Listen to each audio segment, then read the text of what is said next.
Lightning tore through the heavens, and a savage wind screamed through the village, snapping ancient trunks like brittle bones.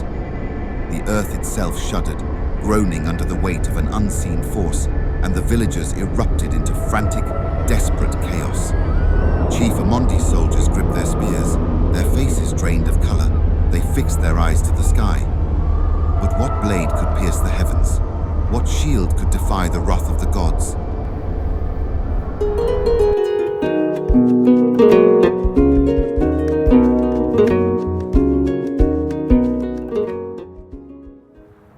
Welcome back to yet another episode of Timbuktu.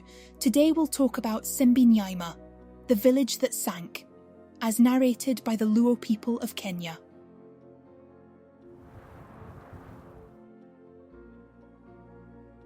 The village of Simbi was alive with celebration.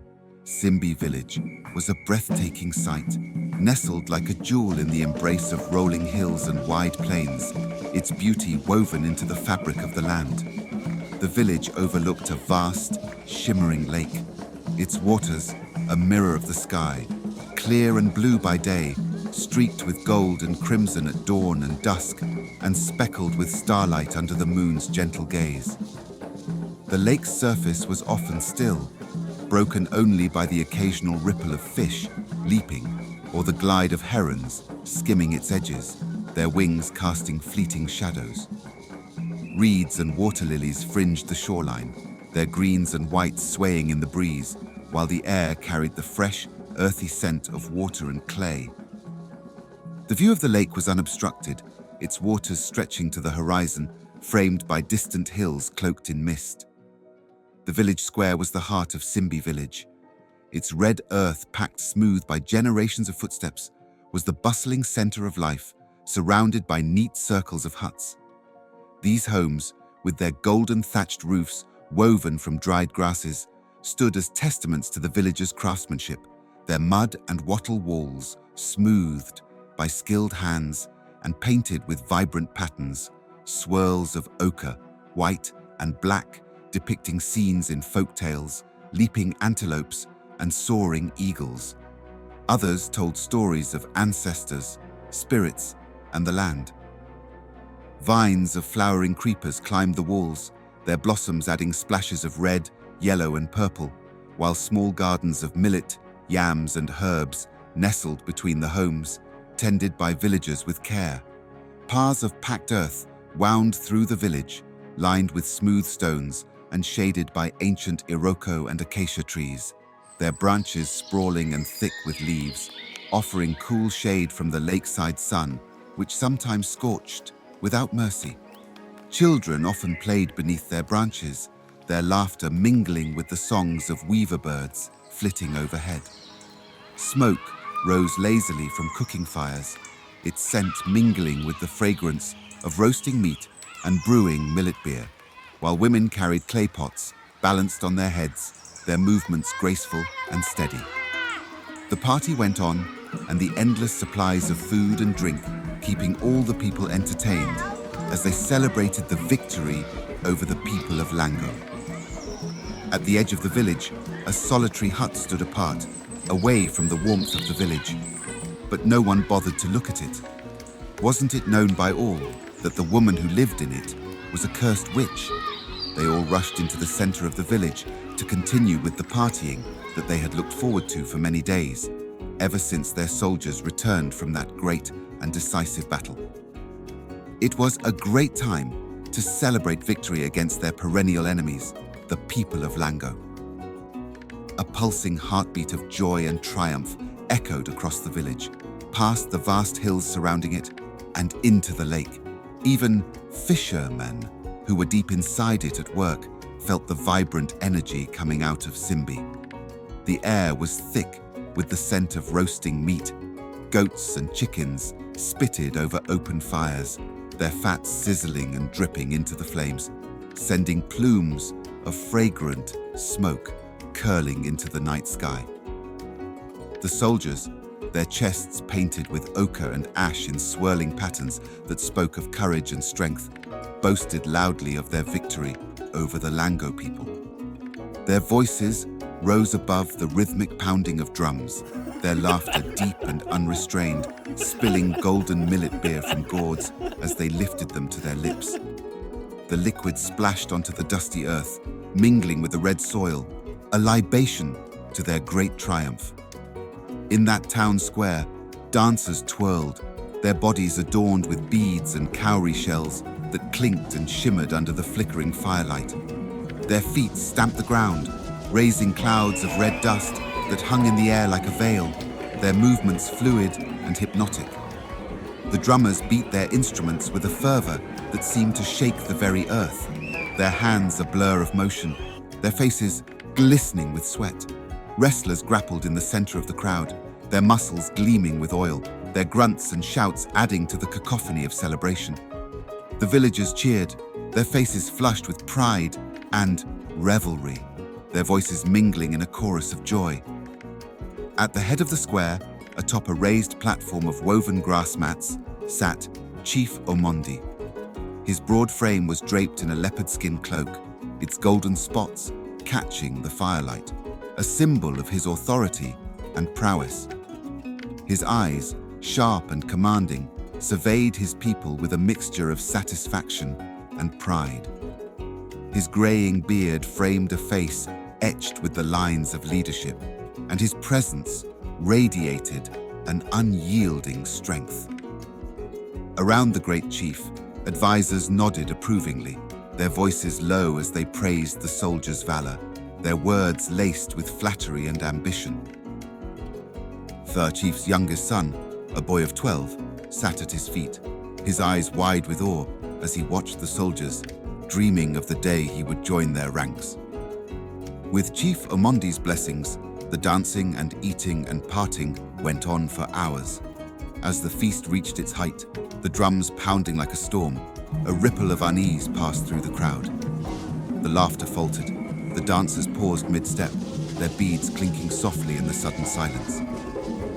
From the direction of the lake, a figure emerged, a frail old woman, her body bent with age, her skin weathered like the bark of an ancient tree. She walked slowly, her feet bare against the cool earth, her tattered robes clinging to her thin frame. Her hair was a wild tangle of grey, streaked with white, and her eyes, deep and unyielding, seemed to pierce through the revelry, cutting through the noise like a blade. The villagers stared, their voices falling silent. The old woman's presence was heavy, unsettling, like the calm before a storm. She stopped at the edge of the square, her gaze sweeping over the crowd, and for a moment it seemed as though the very air trembled in her wake. The fires flickered, their flames dimming as though bowing to her presence, and the wind carried a faint, eerie chill. "Who is she?" the villagers asked one another in hushed tones. "Where does she come from?" others asked. "And she smells so bad," more declared as they walked away from her, like a plague. The old woman stumbled through the village, her steps unsteady, her breath ragged, her robes trailing in the dust. No one helped her, their eyes averted, their faces cold. The old woman ignored these chatters and cold treatment and walked on into the village square, her presence like a shadow cast over the celebration, dark and oppressive. The drums faltered, their rhythm stuttering. The dancers froze, their beads clinking softly in the sudden silence. Chief Omondi waved the guards surrounding his place above the huge circular throne to give her way. The solid wall around the veteran leader parted, and the strange woman stood in front of the chief and loudly declared, "Your victory is a lie." A chilling silence followed. No one dared challenge Chief Omondi. "We must make amends for the gods to forgive us." Her voice rose high above the remnants of the music. Sharp and clear, it pierced through the joy like a blade, its tone heavy with warning. After a loud silence, the crowd burst in anger and started shouting, "Oi! What a travesty! Burn her! Destroy her! Finish her!" The chief remained silent for a long time, staring at her, weighing her with his eyes. Chief Omondi looked at her in disdain, and while everyone expected his legendary anger to emerge, It did not. "I will not let this mad woman to spoil our joy," he declared, and waved for the musicians to keep playing and the feasting to continue. The strange, old woman did not relent. She looked once more at the crowd, her eyes sweeping over the crowd, their depths unreadable, their gaze piercing. "Your soldiers have angered the gods. The flood is coming, swift and merciless. You must atone now before it is too late." The crowd laughed, their voices harsh and mocking, their faces twisted with derision. Some jeered, pointing at her ragged appearance, her tattered robes and wild hair, their words sharp and cruel. "A mad beggar," one soldier said, his voice loud and scornful, shoving her to the ground. She fell hard, her frail body crumpling in the dust, but her eyes remained unyielding, their gaze steady and fierce. The chief waved her away, his expression dismissive, his voice booming. "Take her from here," he said, and strong men seized her arms, their grips bruising, dragging her from the square. They cast her into the dust at the edge of the village, next to the isolated house. They spat on the ground and said, "You belong here, with that other cursed woman." And before leaving, they warned her to not dare show her face back at the village square, lest they destroy her. "Ha ha, this woman and Naboke, that witch, belong together." The soldiers marched away, leaving her on the ground, their laughter echoing behind her, their voices fading into the night as they went back to the partying over the victory of the people of Simbi over the people of Lango.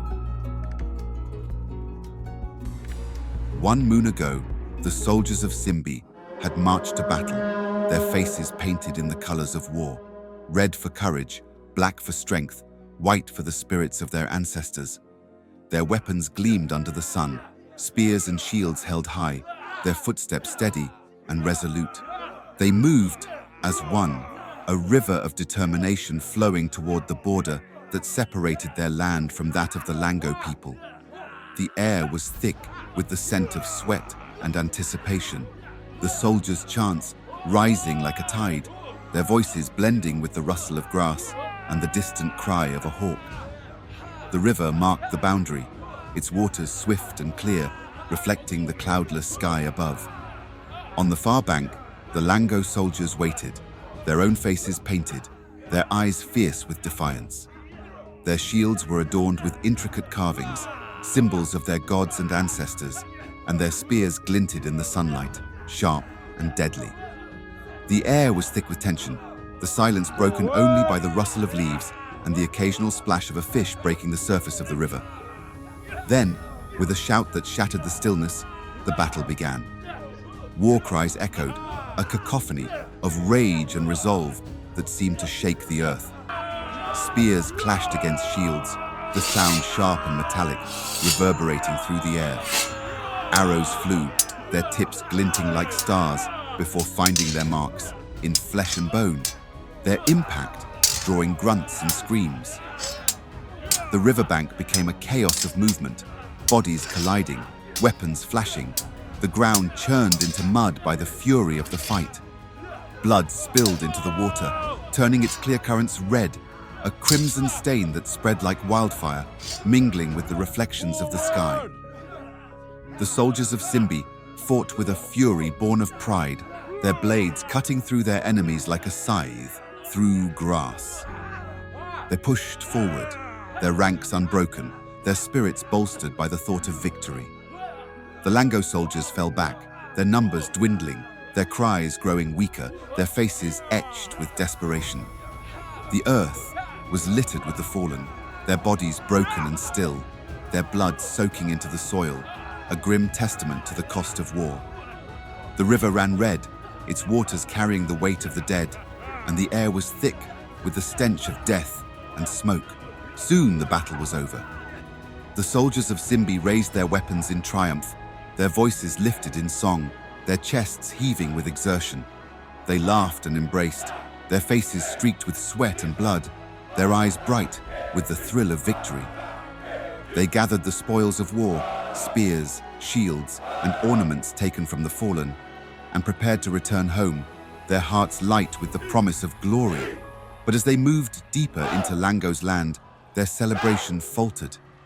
In the heart of the territory stood a massive sacred tree, its trunk gnarled and ancient, its branches stretching toward the sky like the arms of a god. Its roots twisted into the earth, deep and unyielding, and its presence was a weight that pressed against the air, a silent sentinel of the divine. The surviving elders of Lango knelt before the tree, their faces lined with the grief, their hands trembling as they clutched the soil. They wept openly, their voices hoarse with despair, their eyes fixed on the soldiers with a mixture of fear and defiance. "You may take our land," one elder said, his voice breaking, his hands raised in supplication, "but do not touch the tree. It is not ours to give. It is the breath of the gods, the heart of our people." But the soldiers of Simbi laughed, their victory blinding them to the elders' words.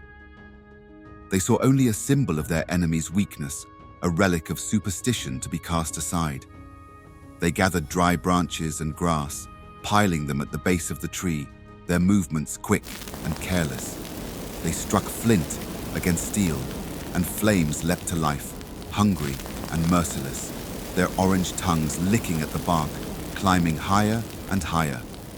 The fire spread quickly, its heat searing, its light casting long shadows across the ground. The tree groaned, a sound like a living thing in agony, its branches shuddering as the flames consumed it, its leaves curling and blackening. The last elder of Lango, weak but defiant, raised his hands to the sky, his voice steady despite his frailty. "You have not won," he said, his eyes burning with a fierce, unyielding light. "You have doomed yourselves. The gods will not forget." The tree collapsed in a storm of embers, its ashes rising into the air like a dark omen, carried by the wind like a whisper of doom. Far away, the lake shifted. The wind changed, its direction sudden and unnatural, carrying with it the faint, acrid scent of smoke and ash. Back in Simbi, standing outside her isolated hut at the edge of the village, Naboke felt the shift in the air. This subtle but unmistakable change prickled at her skin. The wind was restless, swirling through the trees, whispering secrets she could not decipher, its touch cold and insistent.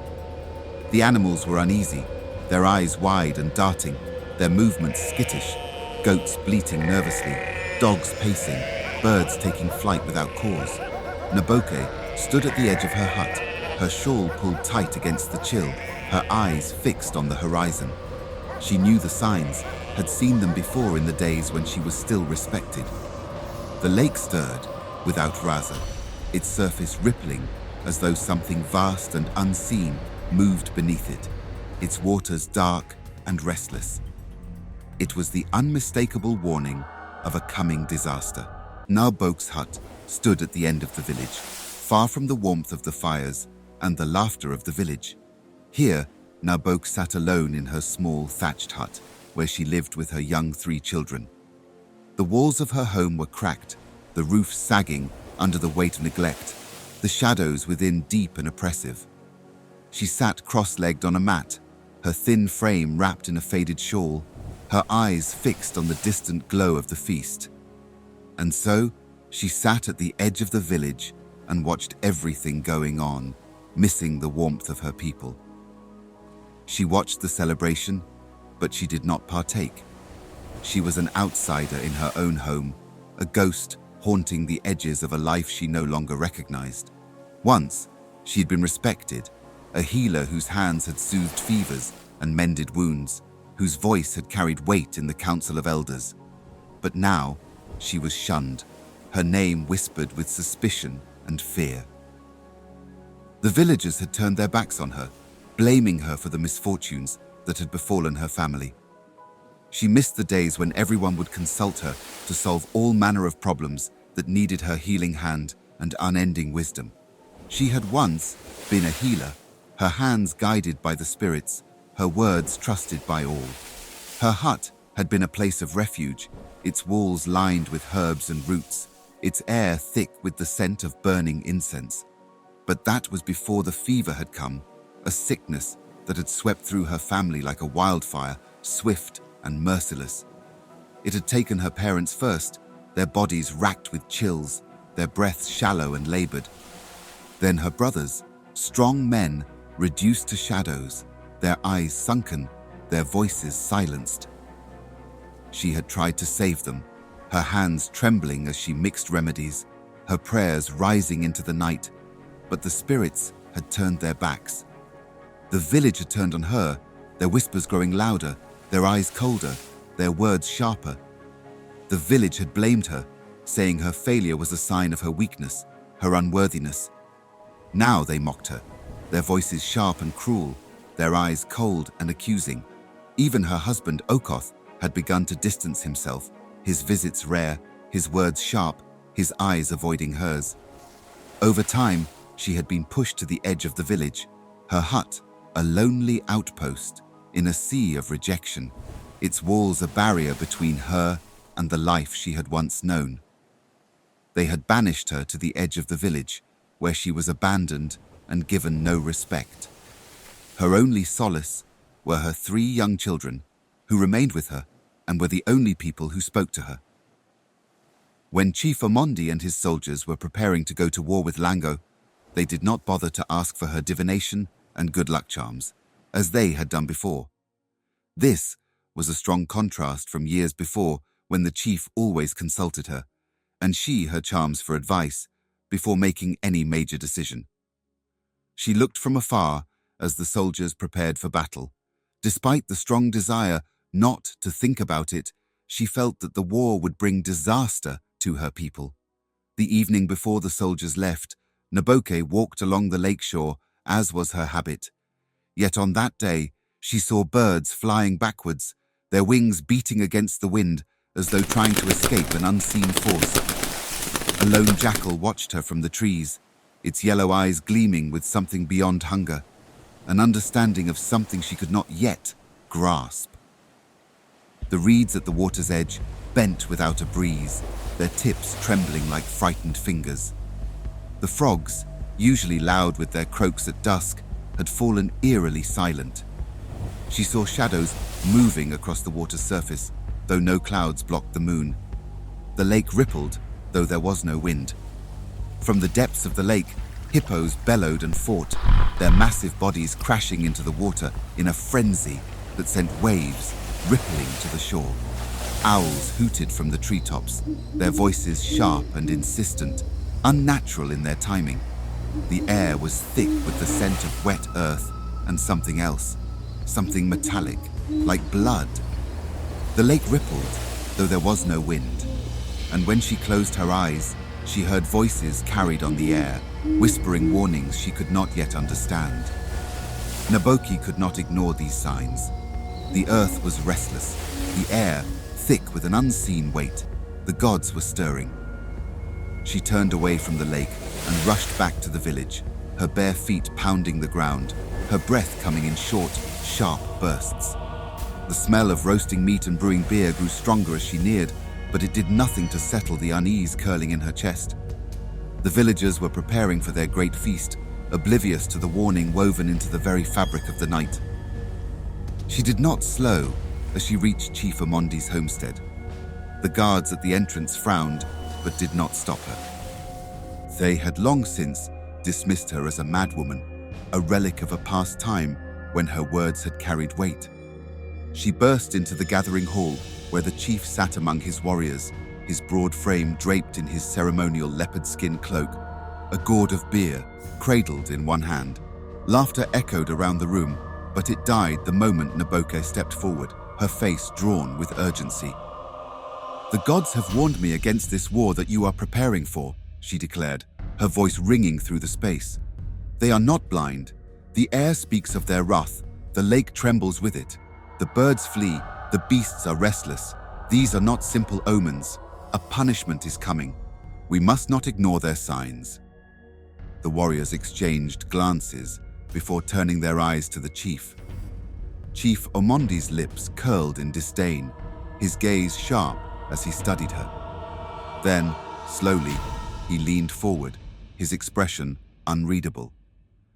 "You lost your whole family to sickness," he said, his voice smooth yet laced with quiet contempt. You could not save them. And now, you come before me to speak of fate? The room erupted into laughter. Warriors slapped their thighs, their jeers mingling with the crackling of the fire. One of them, a man with a scar running down his cheek, sneered, "The only spirits Naboke knows are the ones that abandoned her." Another, already drunk on confidence, scoffed, "Go back to your hut, cursed woman. Your words are as empty as your hands." Their laughter grated against her ears, but Naboke stood firm, her fists clenched at her sides. She wanted to scream, to shake them, to make them see what she had seen, but she knew that no words, no pleading, would sway men drunk on triumph. She stepped back, her chest rising and falling with quiet fury. "You do not have to believe me," she murmured, her voice carrying despite the din. "But when the ground splits beneath you, when the waters rise to swallow you whole, remember this moment." She turned on her heel and walked away, leaving behind their mockery and their ignorance. Outside, the village continued its preparations for the feast. Women churned vats of beer, their hands steady, their laughter bright. Men hauled great cuts of meat onto spits, their voices loud with anticipation. Children ran between them, playing, blissfully unaware of the shadow creeping upon their world. Naboke stood at the edge of the village, her heart a stone in her chest. Above her, the sky deepened, the first traces of storm clouds gathering in the east. These are the same storms that Naboke saw gathering in front of her on the night of the feast. Although she feared for the worst, she allowed her children to attend the partying. She kept to herself in the hut and stayed there alone. She was almost drifting away into sleepland when she was stirred awake by the loud shouting of the soldiers right outside her house. She pressed her head against the wall and heard them spitting on the ground and warning someone that is. She showed her face at the village square again. They will destroy her. They spat on the ground and declared, "Ha ha, this woman and Naboke, that witch, belong together." When Naboke was convinced that the guards had gone far enough, she opened her door. There, sitting on the ground in front of her, she found the old, strange woman. Naboke, watching from her hut, felt a strange pull toward the woman, a connection she could not explain, a thread of recognition that tugged at her heart. She opened her door, her voice soft but firm, her eyes gentle. "Come," she said, "rest here." The old woman entered, her eyes scanning the small, dimly lit space, her movements slow and deliberate. Naboke gave her food, a bowl of millet porridge, warm and steaming, its scent comforting, and a place by the fire, its flames casting flickering shadows on the walls. The old woman ate silently, her movements slow, her gaze fixed on Naboke, her eyes deep and knowing. "Then," she asked, her voice low and urgent, "do you have a family?" Naboke nodded, her heart tightening, her fingers trembling. "I have a husband and 3 children." The old woman gripped her hand, her touch cold but strong, her eyes burning with intensity. "Go," she said, her voice a command. "Bring them home. Now." She had no reason to believe Okoth, her husband, would listen, no reason to hope for his trust. Her husband had abandoned her ever since the village banished her to the edge. And yet, something in the old woman's eyes, something ancient and knowing, a spark of recognition that spoke of truths beyond the mortal realm, compelled her to obey. She wrapped her shawl tighter, her fingers trembling, and stepped into the night, her heart pounding, her steps unsteady. As Naboke made her way to the village square, the air was thick with the scent of roasted meat and the pungent bite of fermented beer. The drums pounded like a heartbeat, their rhythm erratic, wild. Laughter and song rang through the air, yet as she stepped closer, the warmth of the celebration did not reach her. The first to notice her was a group of women tending to the beer pots. One of them, a stout woman with a wide, gap-toothed grin, nudged her companion, and whispered something behind her palm. The other threw back her head and laughed, the sound sharp and cutting. "Look who has come crawling out of her cursed hut," one of them snickered. "Did the spirits whisper to you again, Naboke?" Nearby, a cluster of young men stood around a spit of roasting goat. One of them, broad-shouldered and still slick with the sweat of wrestling, turned and smirked as he spotted her. He elbowed his companion. "The outcast dares to join the feast," he mocked, his voice loud enough for those nearby to hear. "Perhaps she has finally decided to drink away the whispers in her head." Another warrior, already drunk, waved a half-empty gourd at her. "Careful, brothers," he slurred.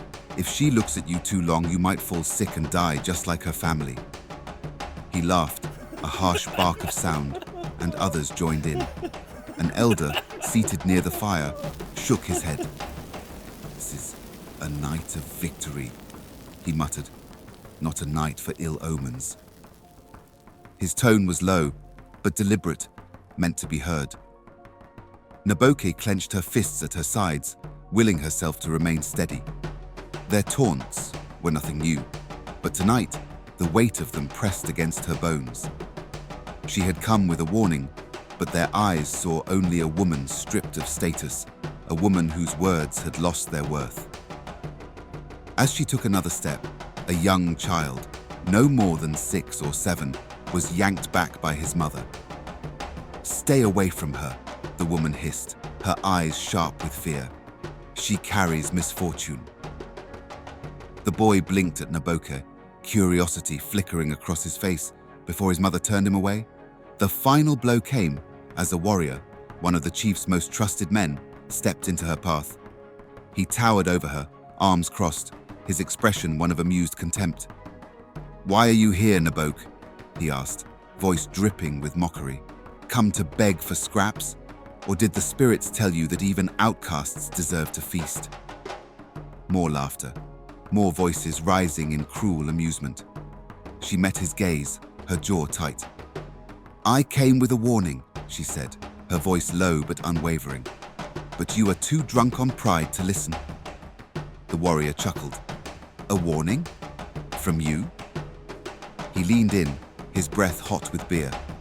"Go home, cursed woman. No one wants your words here." Naboke found her children huddled together in one corner of the square, eating on a feast of goat meat. She indicated for them to rise, with the youngest one frowning, saying, "But Mum, we have just started." She ignored their pleas and asked them to walk with her. She then walked toward where the men were seated. Naboke approached her husband, her steps tentative, her voice urgent, her eyes pleading. "Okoth," she whispered, her words trembling, "we must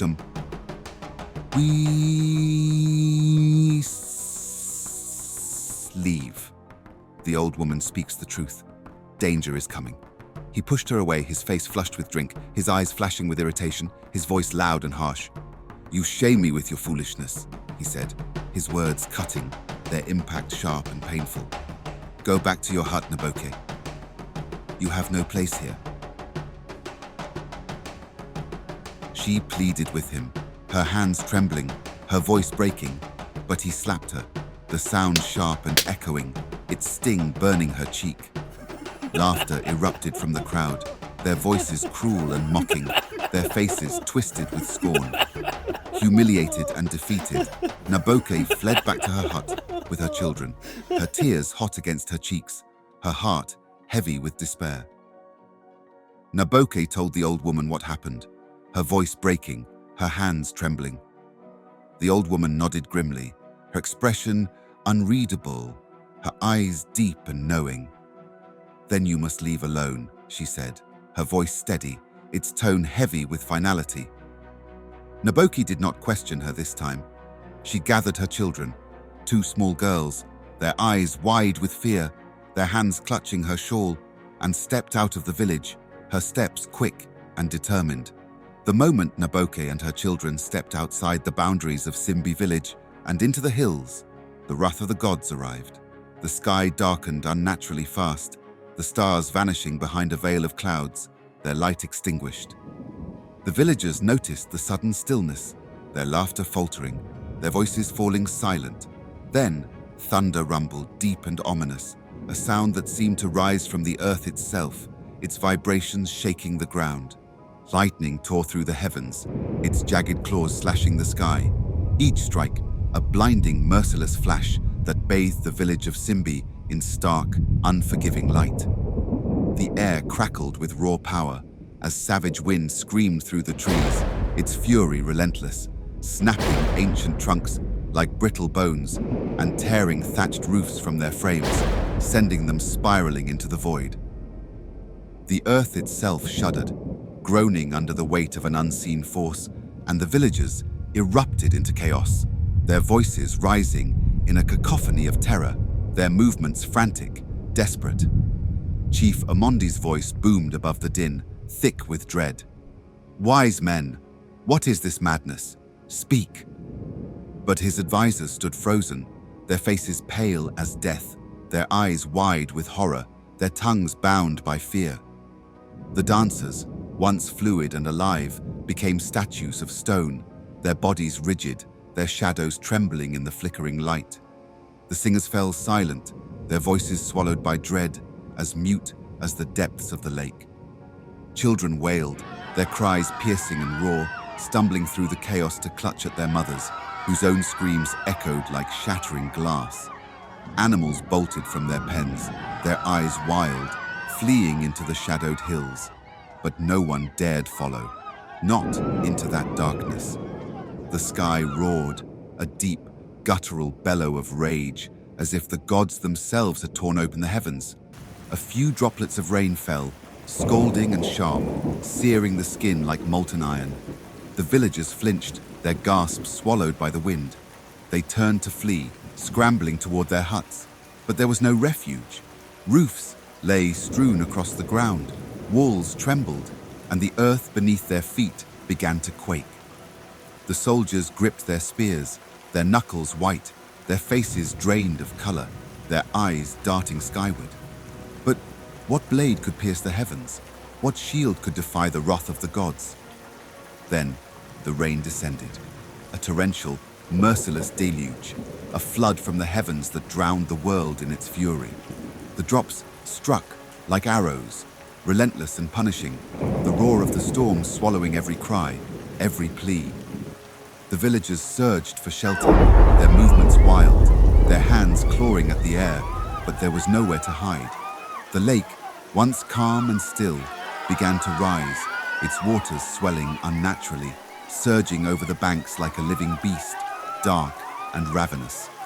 It devoured the earth, its surface churning with shadows, its depths a void of endless hunger.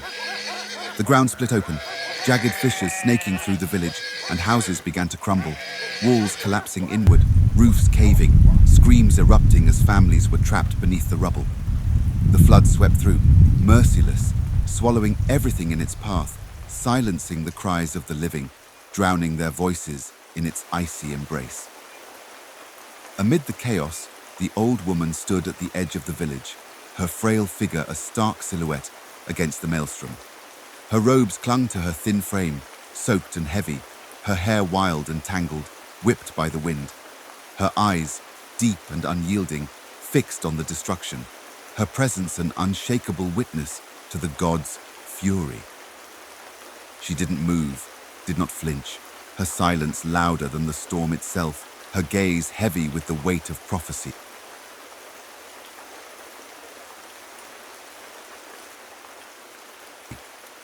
By dawn, the tempest had passed, leaving only silence, a silence so vast, so suffocating it seemed to swallow the world.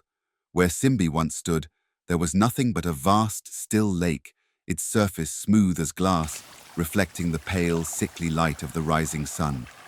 The waters lay calm, deceptive, hiding the horrors beneath. And what was left behind, next to the big lake and hills that witnessed it all, was a small lake that the Luo people call Simbi Nyaima, meaning Simbi, the drowned village. Naboke and her children, huddled on a distant hill, were the only survivors. Their faces were streaked with tears, their bodies trembling, their breaths shallow and ragged. They were alive, but their eyes were hollow, their hearts shattered by the weight of loss. They looked back at their former home one last time and walked deep into the forest, never to be seen again. The old woman was gone. Some whispered that she had walked into the lake, her figure vanishing beneath its glassy surface, swallowed by the waters she had foretold, her shadow fading into the depths. Others swore she still roamed the land, her voice a faint, haunting whisper on the wind, her eyes deep and knowing, her words heavy with warning for those who dared to listen. Fans still. Others ask, who was she? Who was this strange woman who came to Simbi Nyaima? Was she a witch? Was she a prophetess? Or was she a goddess who drowned an entire village? No one knows for sure, maybe save for the people of the once beautiful Simbi village.